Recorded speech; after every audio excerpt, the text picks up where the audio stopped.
nagkakagusto ka sa kanya ngayon. Naiintindihan ko yan nung gumana rin ako dyan. Parang napapalapit ako sa kanya. Kaya nga, nahulog ka nga. Parang ganun. Ganun ka kutaan. Bisa pag kaya pag nadim lang ako. Oo, aminin mo na. Sige, aminin mo. Kung ba't sa parang minuto na siya, sa lahat na nakikita ko na bahay na si Luis, si Joyce, si Joyce. Siya na nakikita ko ng Miguel. Parang ako napapalapit pa kanya. Kasi ikaw yung pinakakausap niya, tapos siya yung nakakausap mo. Oo. Same piece mong naipagbiron sa'yo. Pagbiro na, ano sa'yo sa'yo. Pagdating niya, ano, wala ka yan. Hindi naman na. Pero parang, ayaw ko naman parang ayaw ng katawan ko, gusto ko naisip ko. Teka, mahal mo si Elvin.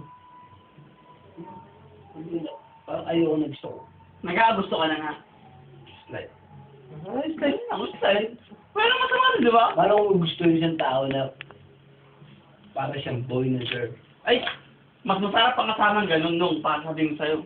Oh, boy. Oo, yung parang, pero babae sa puso, pero cute ng boys lang. Ganun, mas masarap kasama yung tanga.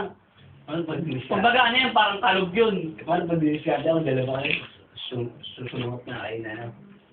Ba't mo sasalumat, no? Oo. Di ba? Nasa'yo naman yun, di ba? Nagkakaintindihan kayo, di ba? O, Hindi, sabihin na yun yung kay Elvin. yun nga. Slide talaga. Mistake. Mistake. Kasi ikaw na-apekto kanina, natawa ko sa'yo. Kaya tawan-tawa kanina eh. Hindi ko alam. Nung binabasa ko si Tintin talaga binabasa ko, hindi ikaw. Ay, ikaw nadala lang. Ikaw na sa ano? O, Dito na, tintig siya mga kawang siya, pinigil tayo ang dito. bakit? Dito na ako pinigil mo siya kayo bumapansin. Pinigilig ka. Hindi na sa'yo. Kaya wala akong bas yung gamitin. Wala na kahit konti. Talaga. Pero nahulog ka na. Nadamdam ko lang.